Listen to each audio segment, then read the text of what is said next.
What is up? What is up, everybody? Hello, this is Gradius here, and this is the video, part 2. So it's a two-parter for 1.1, adding integers with the same sign. So if you've not seen the video for 1.1 part 1, you need to watch that one first, please. And that is the one that we were supposed to watch in class. But if you've not seen that one, go watch that first, and then move on to part 2.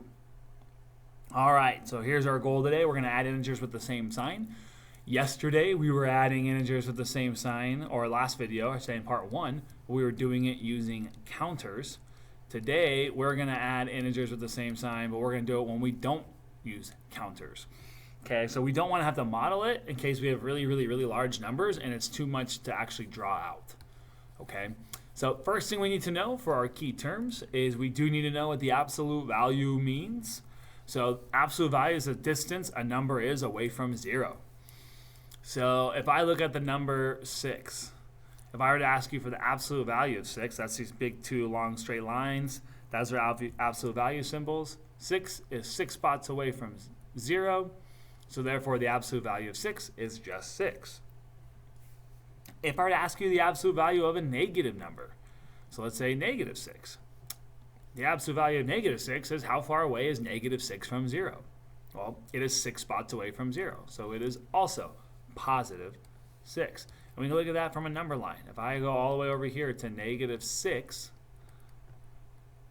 4, 5, 6, that's a really ugly number line. I apologize. But if I start in here at 6, this is 1, 2, 3, 4, 5, 6 away from 0. So the absolute value of negative 6 is 6. That's going to matter here in just a second. Now, when we're adding integers with the same sign or with a common sign, we are going to write down a rule, or we have a rule in our notes that we're going to use so that we don't have to model it every single time. So to add integers with the same sign, so same sign means I'm adding two numbers that are negative or I'm adding two numbers that are positive, we add the absolute values of the integers and we use the sign of the integers. So here's what I mean by that. When I say we add the absolute values, because this is negative 7 plus negative 6, I'm adding two numbers that are both negatives. So right away, I'm going to keep the sign of the integers. So when I know my answer, because I'm adding two negatives together, because they're both negative, my answer has to be negative. I'm adding a negative number with a negative number, so therefore my answer has to be a negative number. So I can write down that negative sign right now. I'll make a better looking negative sign. I can write down my negative sign right now because I know my answer has to be negative. Now what it's saying is it's saying add the absolute values of the integers. So now when I look at it, what's the absolute value of negative 7? Well, it's just 7. What's the absolute value of negative 6? It's just 6. So I'm just adding, really doing 7 plus 6 is the math I'm actually doing, which is 13. But I know my answer is negative, which is why I wrote down that negative sign, because I'm adding two negatives together. So finally, I know my answer is negative 13. So when I'm adding two negative numbers, when I'm adding two numbers with the same sign, I'm really just adding the two numbers together and I'm keeping the sign. I'm adding the numbers and I'm keeping the sign. So 7 plus 6 is 13. Because they're both negative, I have negative 13.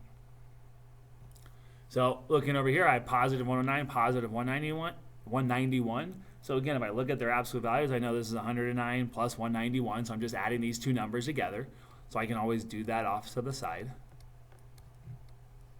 Okay, and I should have gotten 300.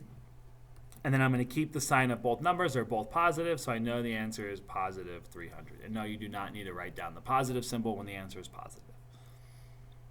All right, so again, when we add integers with the same sign, we're just really adding the numbers or the absolute values of those numbers, which is really just the numbers themselves, and then we're keeping the sign of whatever the both numbers are.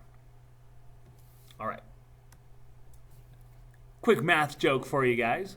What did the number 0 say to the number 8? So we got the number 0, and they're talking to the number 8. What did 0 say to the 8? You said nice belt. Get it? The 8's wearing a belt. That's what makes it an 8. It's a 0 wearing a belt. All right. Anyways, moving forward. So we are going to work on 7 and 8 together, and then I'm going to have you try 9 and 10 on your own. So for 7 and 8, I'll just do number 7 over here. I'll do 8 down here. Maybe I'll do 8 up here. There we go. I'll match what's up here. I have -8 plus -1. So -8 plus -1. One thing that was a good question that I had yesterday, so I wanted to address it today, is why do we put parentheses around these negative numbers? And the reason why is parentheses always say complete. Normally we've been taught that parentheses mean that we have to complete whatever is inside the parentheses first. It says do parentheses first. That's what we've always been taught. PEMDAS. Is there anything to do inside these parentheses? Is there any mathematical operations happening in here? And the answer is no. There's just a -1. So there is no operations to complete inside the parentheses. The reason why we have the parentheses is because if I didn't, it would look like this. -8 plus -1, and that can look really confusing sometimes. So it's just to separate the signs so we know this is adding a negative number. Just so you know. So I'm adding two negative numbers. So -8 plus -1 means my answer has to be negative. So and then now means I also just have to add the absolute values of these numbers. I'm really just adding 8 plus 1. 8 plus 1 is 9. So my answer is -9. For number 8, if I have -3 plus -7, I know my answer has to be negative, so I'm adding two negative numbers together. So I'm going to write down that negative sign now. And then I'm adding my absolute value, so I'm really just adding 3 plus 7, which is 10. So my answer is -10. Please, that was me trying to draw a square on that. Please do number 9 and number 10 on your own. And then, so pause the video, try 9 and 10 on your own, and then you can unpause it once you're done so you can see if you did them correctly. So for number 9, I have -48 plus -12. So again, I have two negative numbers, so I know my answer has to be negative. 48 plus 12 is 60, so my answer is -60. For number 10, -32 plus -38. So again, adding two negative numbers together. My answer has to be negative because I'm combining two negatives together.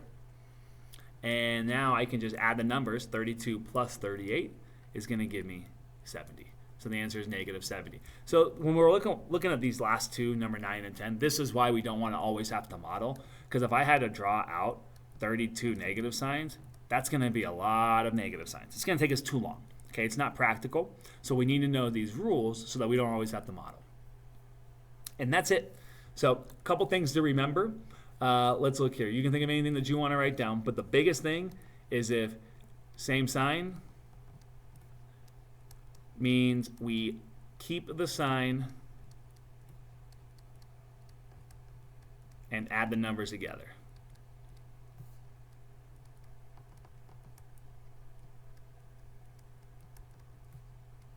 That's our main rule.